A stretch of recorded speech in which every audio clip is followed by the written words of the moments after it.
Alright, share ko na naman itong pasabog ni former President Duterte, ang tatay ng bayan na walang kupas sa mataas na ratings hanggang ngayon.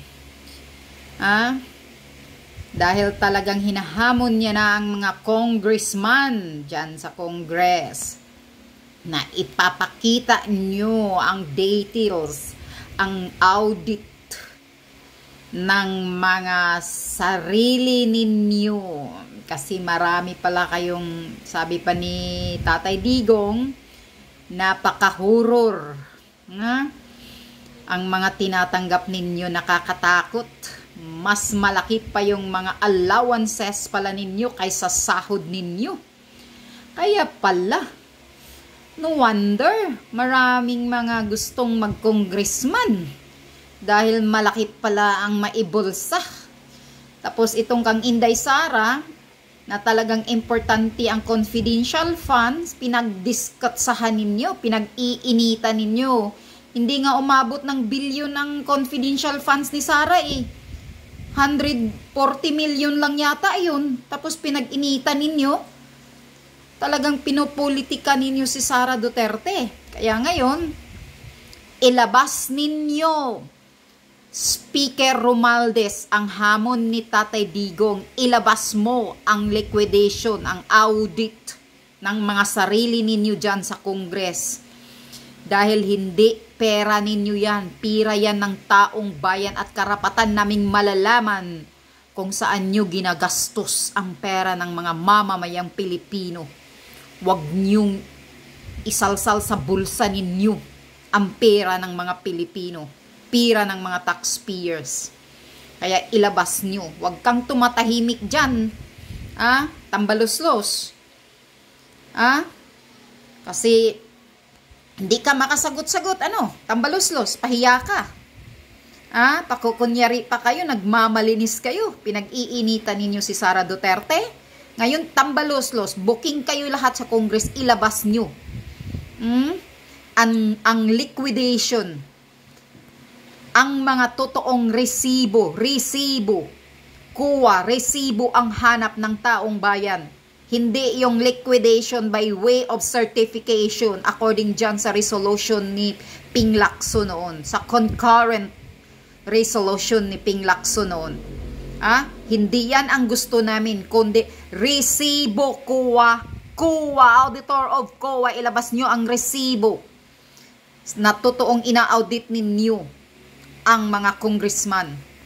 Dahil we have the rights to know, pira ng taong bayan yan. At karapatan naming malalaman yan. Isa-publiko ninyo yan. Mga gunggong kayo.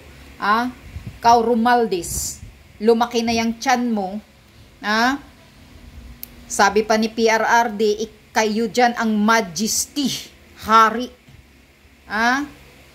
Humahawak sa pira ng taong bayan. Ang kapal ng mukha mo. Kayo ang nagkukontrol ng pera pala. Kaya pala magaling kang mag-blackmail. Bina-blackmail mo yung si noon. Saan yung, sino ba yung nagkapalpak na may corruption? Sabi mo pag ayaw mag-retire, ayaw mag-resign, haharangin mo ang haharangin mo ang budget. Kapal ng mukha mo, Romualdez. Mahiya-hiya ka. Hindi pira ninyo ang pera ng Pilipinas. Hindi pera ninyo ang pera ng mga mamamayang Pilipino. Mahiya-hiya ka. Lumaki na yung tiyan mo para ka ng buaya. Ngayon, sagutin mo. Ipakita mo ang individual's budget, liquidation ninyo. Resibo ang kailangan namin. Yun ang hamon ni Tatay Digong. Dapat talaga kang mawala kayo dyan sa Congress. Pakinggan nyo ito. Mas malaki pa pala yung mga allowances ninyo kaysa sahod ninyo. Nakakahiya kayo. Tapos pati yung DSWD, ginagamit mo na, Romualdez, pamulitika mo, pati asawa mo, pinapabango mo na, ginagamit mo. Ikaw, gatsalyan, DSWD ka, Secretary of DSWD. Huwag kang maging oto-oto ni Martin Romualdez. Kasi yung pira yan sa DSWD, hindi pera ninyo. Pira yan ng mga mamamayang Pilipinong, mga taxpayers. Dapat itulong yan sa mga Pilipinong nangangailangan ng tulong. Hindi yan pira ni Romualdez at asawa niya. Kapal ng mukha ninyo, DSWD. Nagpapagamit din kayo kay Romualdez. Ang aga-aga pa, Romualdez, na mumulitika ka na. Langhiya ka.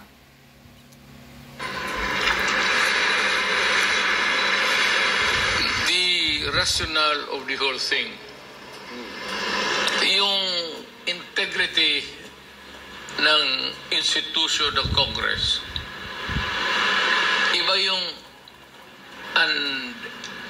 a demand from a citizen of this country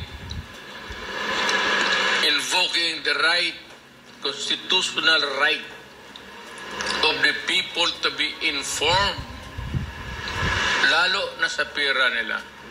Tama. Whether or not they are legitimate in the sense that they spend the money well, okay lang yan. But, hanggang bunganga lang yan. Wala namang magnanakaw nagsasabi. Alam mo, galing ako dyan sa Congress. Many years ago, during Estrada's time, we were the Congress that impeached Estrada. Nandoon ako doon. Sumibro ako, huwag tayong magdukuhan. Alam ko ang ginagawa ng Congress.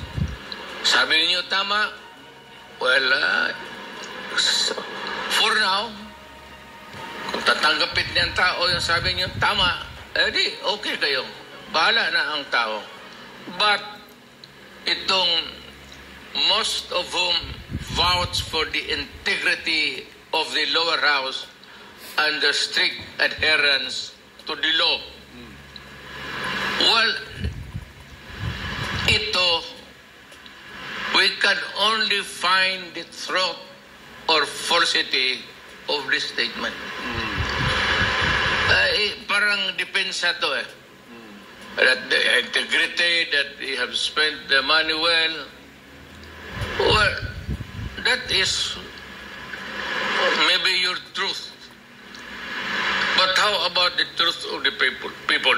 Now, you see, what is the best that we can do? Pati itong party list. You're under the protection and let me find the word. And your sustenance, subsistence, nandyan sa speaker.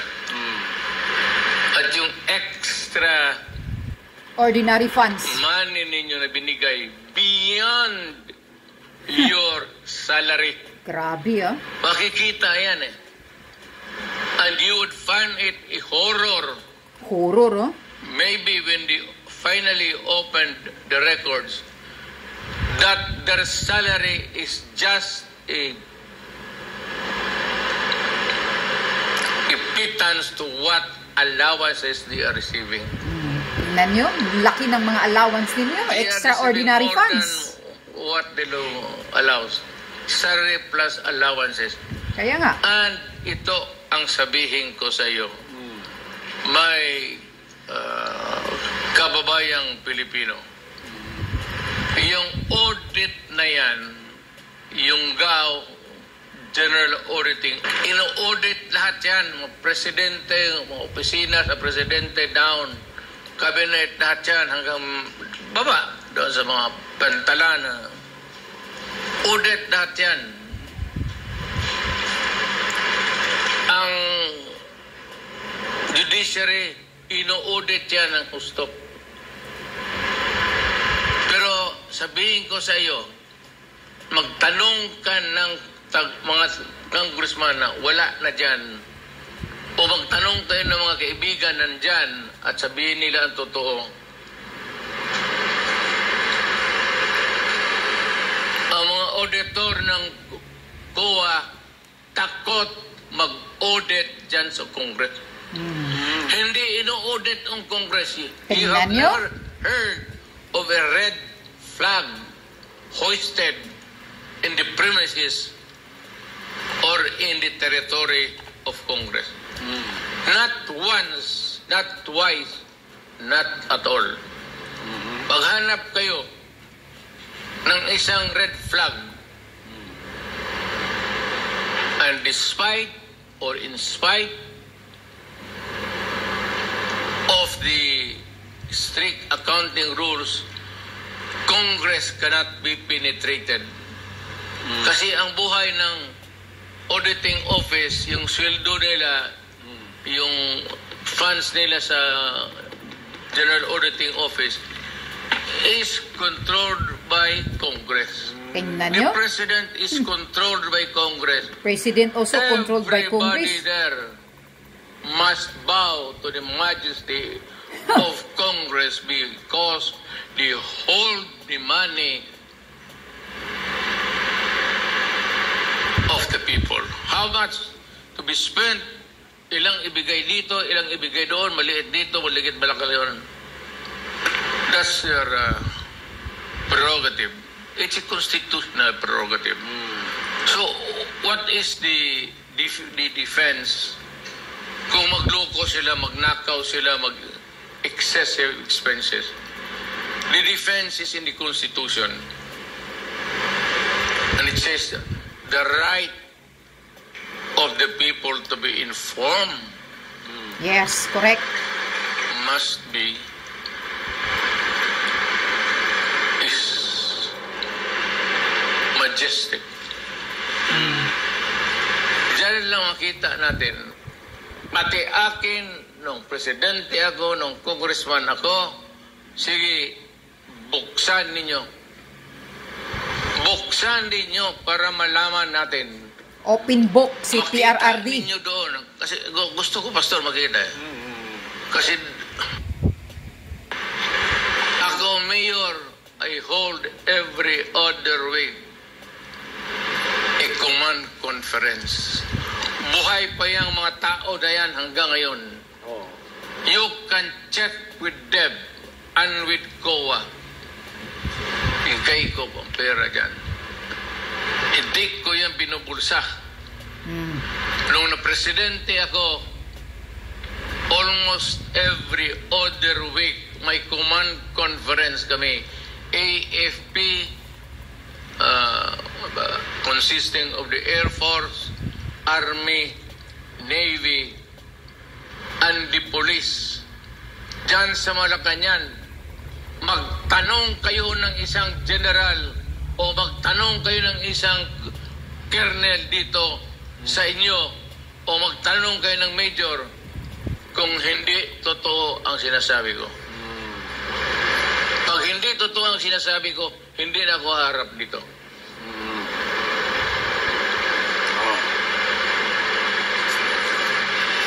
At ang command conference ko every other month. I get to meet everybody. Now, let me tell you an event which has been kept secret by almost everybody, including me. One time, may command conference, Pastor. Yes. At may na-involve na isang general ang pera ng sundalo para sa may sugat of 1 million na wala. So I demanded, hindi ko na sabihin ang pangalan, but you can check this out. Diyan sa command conference, sinabi ko, umalis ka at ibigay mo yung pera kay ako ang magbigay doon sa mga sundalo.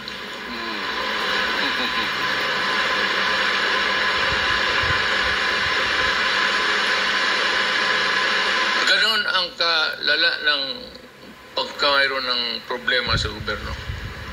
Pero ako ay baraha ko talaga. Yung last na baraha ko na tinatapong ko na kaagad. Anong gusto ninyo? Yan. In the cabinet, buhay pa naman yan. Wala pang namatay na sa cabinet eh. Naggalit ako dyan. Dyan si Medjaldia, nandyan yan.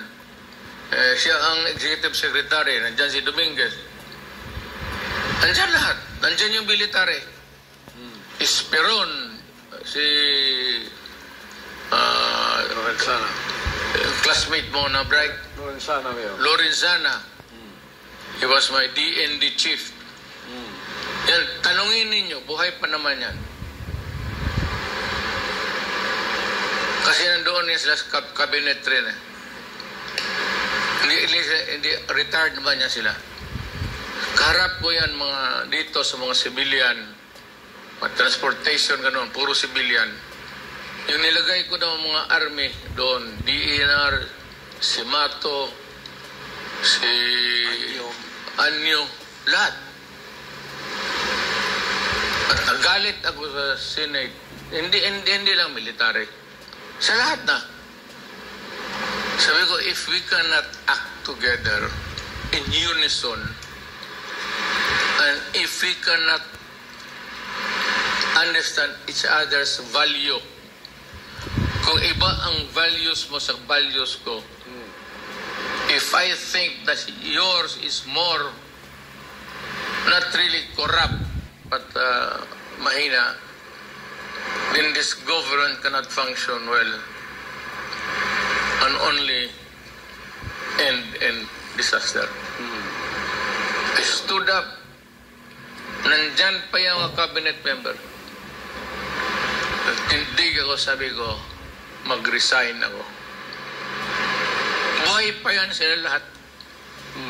Buhay yan sila lahat. 2 beses ako nag-offer sa command conference sa cabinet. Mag-iibang panahon. Yes, Mayor. Mag-iibang problema.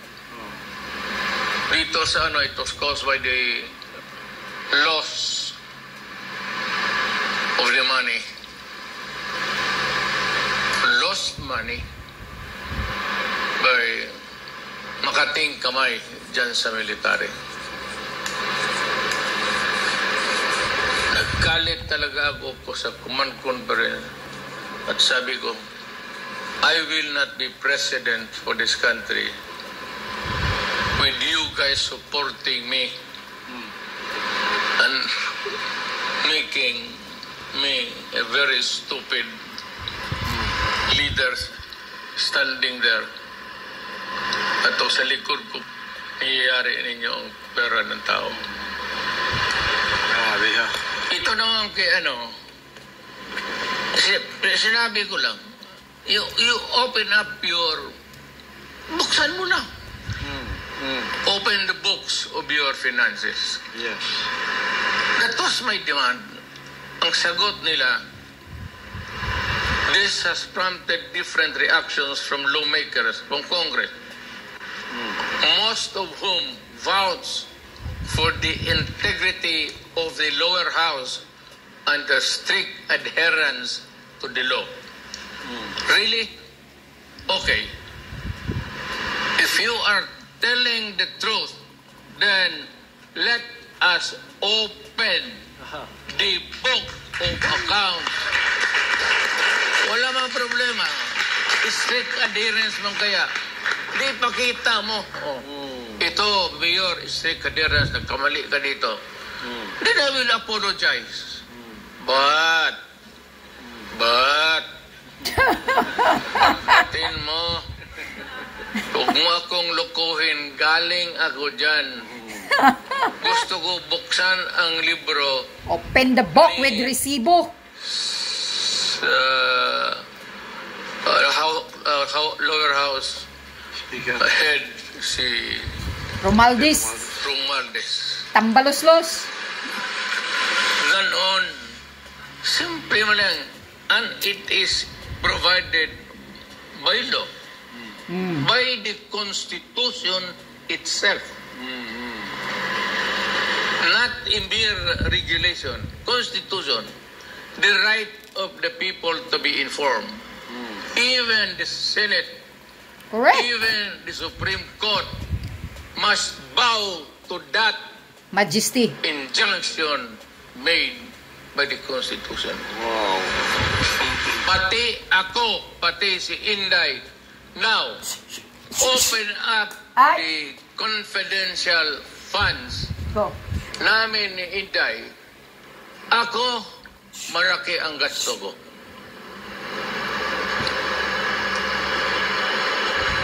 Pinaganda ko ang Davao by all means. Patayan, totoo yan nila ito. Pinatay ko yung mga enemies of the state. At yung nag-surrender, tinanggap ko. Miming! And look at Davao now.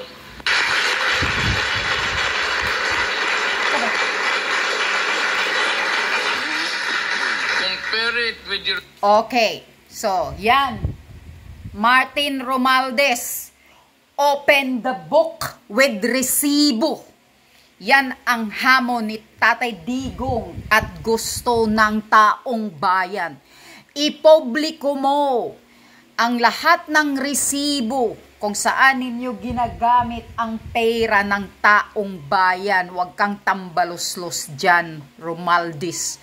Huwag kang duwag. Dahil hindi, pira mo yan. Pira ng mga mamamayang Pilipino.